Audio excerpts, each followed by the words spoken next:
Welcome to this magical storytime channel.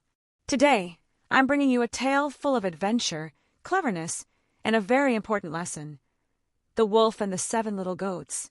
Get comfy, open your ears wide, and let your imagination take over. The Wolf and the 7 Little Goats.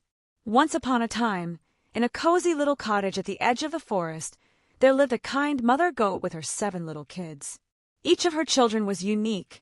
The eldest was responsible and brave, the second was curious and full of questions, the third was a dreamer, the fourth was shy and timid, the fifth was mischievous, the sixth was clever beyond his years, and the youngest was sweet, quiet, and very observant.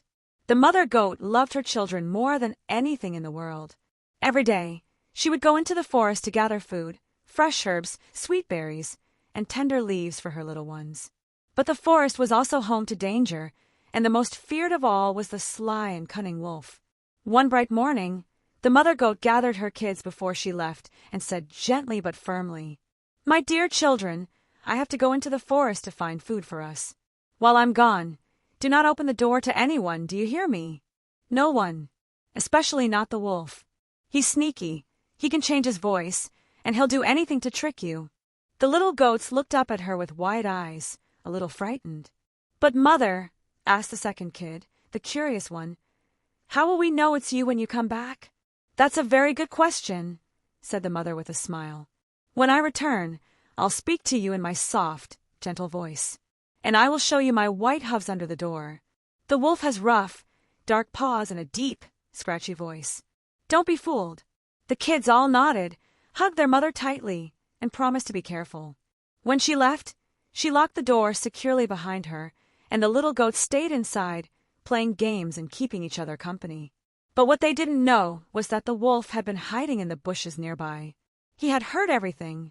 "So the voice and the hooves, eh?" the wolf muttered to himself. "I can work with that." He hurried off into the village, straight to the bakery. "Hello, dear baker," said the wolf, trying to sound polite. "Could I have some flour? I need to, bake something sweet for my dear grandmother." The baker, surprised but not wanting to argue with a wolf, handed him a bag of fine white flour. The wolf rushed to a nearby pond, sat on a rock, and began rubbing the flour all over his paws until they looked white and soft. Then he spent a while practicing his voice. "My little darlings, open the door, it's your mommy." "No, too low." "My sweet little ones, mommy's back from the woods." Perfect! With his hooves whitened and his voice ready, he strolled to the cottage and gently knocked on the door. "Little ones, open the door. It's your mother. I've brought back delicious herbs and sweet berries." The kids ran to the door, excited, but the eldest stopped them. "Wait! Don't open it yet," he said, peeking under the door. "Show us your hooves." The wolf proudly stuck his white paws under the door. "They're white," cried the fifth, the mischievous one. "But the voice that sounds strange," whispered the youngest, who had been quietly watching. "It must be Mom," another insisted. "She said she'd bring berries." Still, the eldest was unsure. He looked closer and noticed that although the hooves were white, they were much too big and rough to be their mother's. "You're not her mother." "Go away, wolf," they all shouted. The wolf, furious, stomped off into the woods. "Those little brats are smarter than I thought," he growled. "Time for Plan B." He went to the grocery shop and asked for a piece of chalk to soften his voice even more. He swallowed it, and after a few minutes, his voice became smooth and sweet, just like the mother goat's. Now ready for a second try, he knocked on the door again, softly. "My little loves, open up. Your mother is back from the forest, and I have tasty treats for all of you." This time, the voice sounded exactly like hers. The kids looked under the door again. The hooves were white. The eldest hesitated, but the others cheered and shouted, "It's her! It's Mom! Let her in!" And this time they opened the door. The door creaked open slowly, and in burst the wolf. He snarled and lunged, and the kids screamed and ran in all directions. One hid behind the curtains, another dove under the table, one climbed into a big cooking pot, and another tried to squeeze under the bed. But one by one, the wolf found them all and swallowed each whole. All except the youngest, who had silently slipped into the back of a wardrobe and curled up between some blankets, hardly breathing. The wolf, full and heavy, let out a deep belch.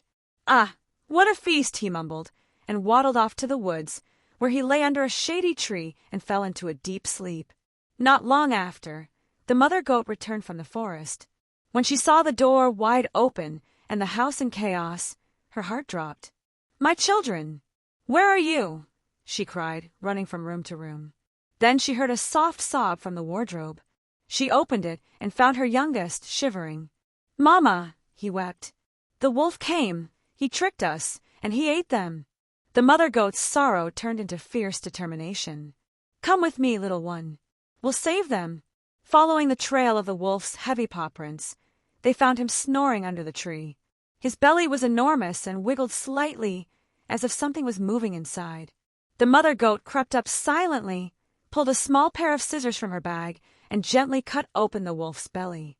One by one, her 6 children popped out, alive and unharmed. "Mom," they cried, "we're safe." The mother hugged them all tightly, her heart full of joy. Then, together, they filled the wolf's belly with large stones, sewed it back up, and tiptoed away. When the wolf finally woke up, he groaned. "Ugh, what did I eat? I'm so thirsty." He dragged himself to the nearby river to get a drink. But as he leaned down, the weight of the stones pulled him forward. Splash! He tumbled into the river and sank straight to the bottom. The wolf was never seen again. And from that day on, the mother goat and her 7 little kids lived happily and safely, never opening the door to strangers again, no matter how sweet they sounded. Moral of the story: being cautious and staying alert can protect us from danger, even when it hides behind a friendly face. And that's the end of this amazing story. I hope you enjoyed it, and that you always remember how important it is to stay alert and stick together. If you liked the story, don't forget to like, subscribe, and share it with someone special. See you on the next adventure.